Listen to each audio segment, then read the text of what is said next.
Merhaba, Komünist Gündem'in bu haftaki bölümüne hoş geldiniz.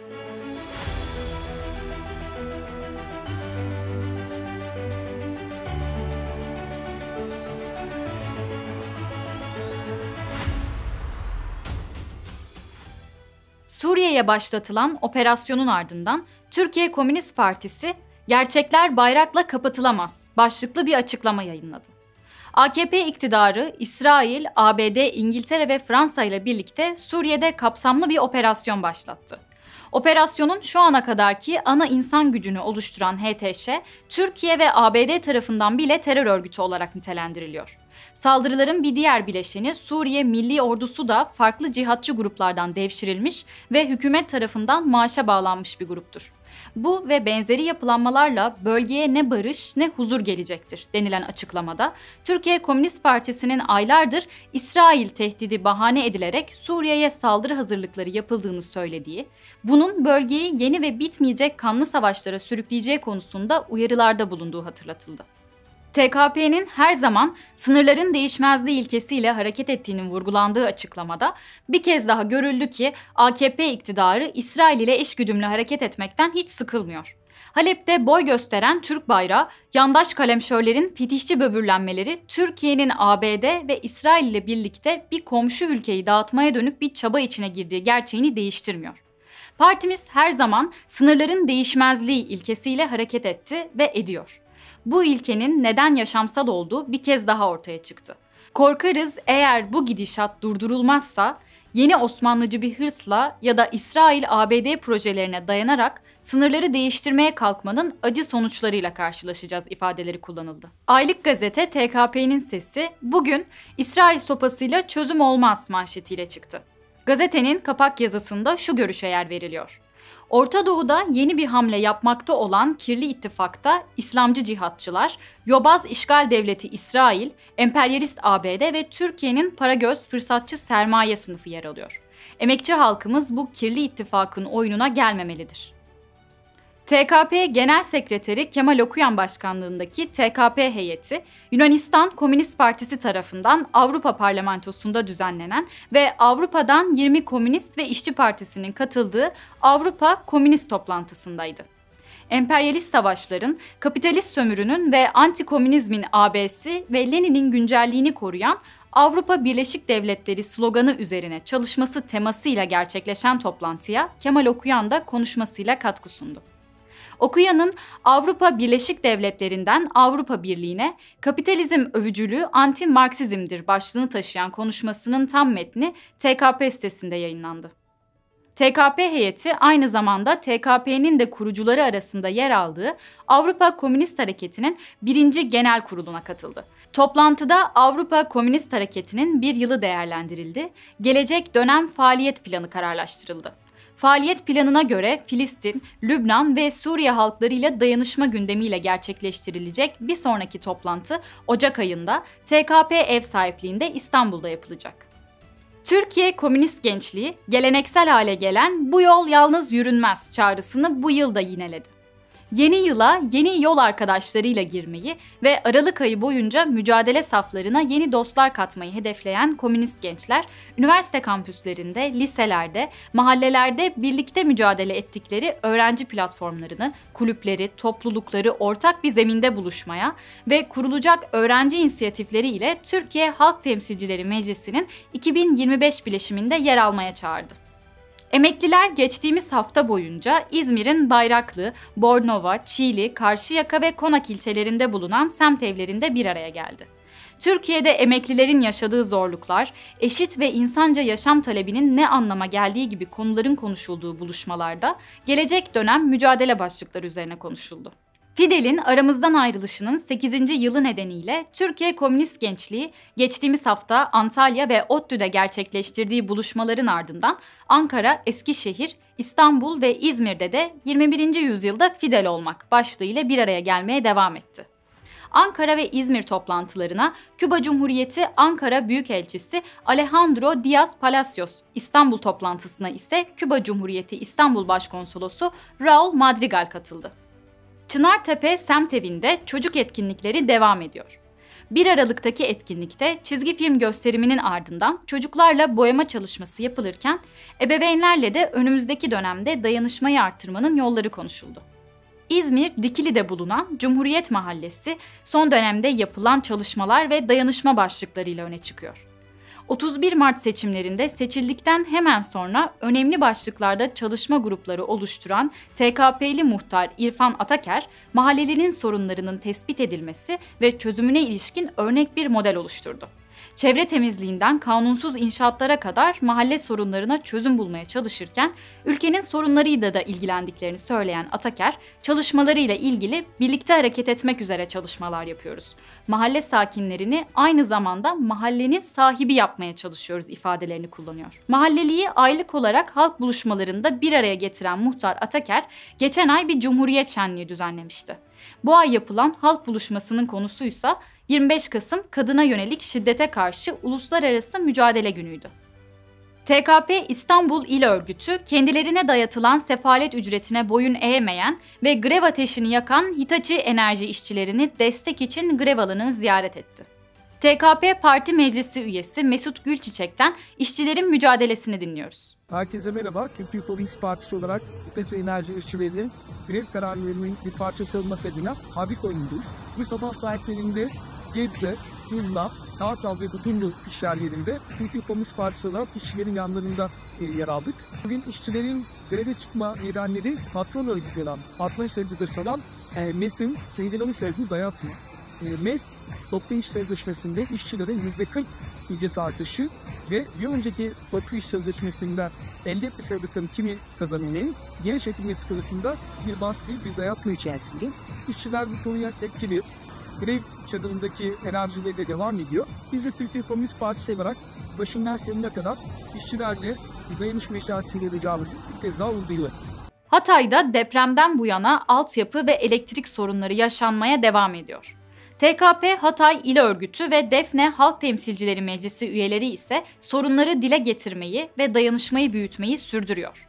Hatay'da çeşitli mahallelerde trafo patlamaları ve elektrik kesintileri yaşanırken son bir hafta boyunca aralıksız elektrik kesintisi yaşayan Çınarlı Mahallesi'nde halk kesintilere tepki göstererek eylem yaptı. Meydanda bir araya gelerek ısınmak için ateş yakan mahalleli, hastaların cihazlarını kullanma, mahallelilerin ise bu kış aylarında ısınma konusunda sorun yaşadıklarını belirtti. Burası dağ başı değil, Defne ilçe merkezine 6-7 kilometre olan bir yer. 21. yüzyılda halka bu karanlığı reva görmek insafsızlıktır. Hatay Valiliği'nin derhal bu olaya müdahale etmesini talep ediyoruz. Eğer sizin evlerinizde elektrik varsa buradaki vatandaşın da evinde elektrik olacak. Eğer biz rahat etmiyorsak sizler de rahat etmeyeceksiniz. Bunu net bir şekilde ifade ediyoruz. Sorunun derhal çözülmesini talep ediyoruz. Samsun'da Türkiye Komünist Gençliği ve solcu liselilerin birlikte düzenlediği sosyalizm atölyeleri devam ediyor. Her hafta Cumhuriyet Semtevi'nde farklı konu başlıklarında tartışmalar yürütmek üzere bir araya gelen ve geçtiğimiz hafta BSM tarafından yayınlanan Sosyalizm Nedir belgeselini izleyen öğrenciler bu haftada 68 kuşağının anti-emperyalist, devrimci gençlik önderlerinden Harun Karadeniz'in Kapitalsiz Kapitalistler broşürünü tartıştı. Çerkezköy İşçi Evi'nin her cumartesi gerçekleştirdiği film gösterimleri bu hafta Maden filmiyle devam etti. Ankara Çayırhan Termik Santrali için verilen özelleştirme kararına karşı işçilerin gerçekleştirdiği direnişe selam göndermek ve bu direnişin daha fazla duyulmasını sağlamak amacıyla yapılan film gösterimi söyleşiyle sona erdi. Ağrı, Erzurum ve Iğdır'da TKP üye ve dostları memleket sohbetlerinde bir araya geldi. TKP Merkez Komite üyesi Selahattin Kural'ın katıldığı toplantılarda dış politikada yaşanan güncel gelişmeler, bunun iç siyasete yansıması ve her gün daha da kötüye giden bu tabloya karşı emekçilerin ne yapması gerektiği tartışıldı. Ağrı Patnos'ta, Erzurum Çatkaraca köyünde ve Iğdır merkezde yapılan toplantılarda bölgede yaşananların paylaşım savaşına doğru gittiği vurgulanırken tek kurtuluşun emekçilerin mücadelesi olduğu konuşuldu. Kadın dayanışma komiteleri 24 Kasım'da gerçekleştirdiği kurultay sonucunda ortaya çıkan kararları anlatmak ve ülkenin birçok noktasında mücadelesini büyütmek için "Yutkunmuyoruz, haykırıyoruz" başlığıyla çağrılarını sürdürüyor. Bu hafta etkinliklerden öne çıkan başlıklar şöyle: Samsunlu kadınlar, kadına yönelik şiddet ve emek sömürüsü başlıklı söyleşide bir araya geldi. Mezitli Viranşehir Semtevi'nde bir araya gelen kadınlar, kadının tarih boyunca toplumdaki yerini ve çalışma yaşamında karşılaşılan eşitsizlik örneklerini konuştular. Cebeci Semtevi'nde yapılan buluşmada şiddetsiz, sömürüsüz bir düzenin mümkün olabileceği ve o gün gelene kadar da bu düzende hep birlikte mücadele etmenin önemi üzerine konuşuldu. Çanakkale'de yapılan etkinlikte kadın dayanışma komitelerinin öne çıkan mücadele başlıkları üzerine konuşuldu. Etkinlik, dost sanatçıların resimlerinin sergilenmesi, müzik dinletisi ve dans gösterisi ardından sona erdi. Ok Meydanı Semtevi'nde bir araya gelen kadınlar, Ok Meydanı Kadın Dayanışma Komitesi'nin kuruluşunu ilan etti. Hiçbir kadının yalnız, çaresiz hissetmesine izin verilmeden daha fazla kadına ulaşılması hedefiyle dayanışma haberleşme ağı kuruldu. Sarıgazi Semtevi'nde yapılan söyleşide düzenin baskı altına aldığı, yalnızlaştırdığı, çaresiz hissettirdiği kadınların mahallelerde, iş yerlerinde, üniversitelerde, kadın dayanışma komitelerinde yan yana gelmeye devam ettiği örnekler üzerinden konuşuldu. Toplantı çocukların ihtiyaçları ve kadın sağlığı konusunda dayanışma başlıkları ile sona erdi. Eskişehir Kadın Dayanışma Komitelerinin düzenlediği söyleşide kadına yönelik şiddetin artışına dikkat çekildi ve bu artışın sınıfsal temellerine değinildi. Geçtiğimiz günlerde Antalya Büyükşehir Belediyesi, Lara sahilinin belediyeye ait 156 dönümlük alanını özelleştirme kararı aldığını ve bu kararla sahilin yap işlet devret modeli ile 30 yıllığına kiralanacağını duyurmuştu. TKP Güzeloba Semtevi, kararın ardından halkın kullanımına açık olan sahil hattının özelleştirilmesine karşı başlattığı çalışmaları imza kampanyası ile sürdürüyor. Lara sahili hepimizin, özelleştirilemez başlıklı imza kampanyası yurttaşların desteğiyle büyüyor. Türkiye Komünist Partisi 4 Aralık Dünya Madenciler Günü'nde bir açıklama yayımladı. Madenciliğin ülkemizde iş cinayetleriyle, çevre katliamlarıyla, özelleştirmelerle anılmasına değinilen açıklamada, Çayırhan'da işçilerin başlattığı özelleştirme karşıtı eylem hatırlatılarak, Türkiye Komünist Partisi olarak mücadele eden işçilerin yanında olmaya devam edecek, elimizden aldıkları tüm kamusal varlıkları devletleştirecek, sömürünün ve iş cinayetlerinin ortadan kalktığı insanca yaşanan bir ülke kuracağız vurgusu yapıldı. TKP-MK üyesi Ali Ufuk Arıkan da aynı gün Sol Haber portalında yazdığı köşe yazısında yakın zamanda direnişe geçen ve özelleştirmeye karşı eylemleri devam eden Çayırhan işçilerini hatırlatarak şu ifadeleri kullandı. 4 Aralık Madenciler Günü'nü gerçekten umutlu bir güne çeviren, mücadelemiz vatanı patronlara satmak isteyenlere karşıdır diyen Çayırhan işçilerine ve direnişlerine bir kez daha selam olsun. TKP Genel Sekreteri Kemal Okuyan, Suriye'de cihatçı çetelerin Halep'e yönelik saldırılarının sonucunda başlayan gelişmelerin özellikle 4 ülkenin birbirini tamamlayan inisiyatifler geliştirmesinin ürünü olduğunu kaydederken, bu ülkelerin ABD, İngiltere, İsrail ve Türkiye olduğunu ifade etti. Siyonist saldırganlığa paralel gelişen bu cihatçı operasyonun Türkiye'nin güvenliği, esenliği ya da bekası adına meşrulaştırılmasının engellenmesi gerektiğini vurgulayan Okuyan, AKP iktidarının Suriye'nin güneyinde işgalci harekata hazırlanan İsrail'e muazzam bir yardımda bulunduğunu ifade etti.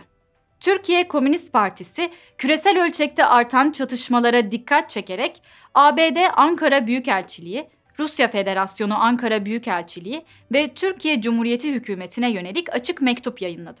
Günden güne artan çatışmaların bir dünya savaşına dönüşme riskinin son derece yükseldiğine dikkat çekilen mektuplarda, küresel ölçekteki olası bir savaşta nükleer silah kullanımının insanlık için geri döndürülemez bir felakete yol açacağı vurgulandı.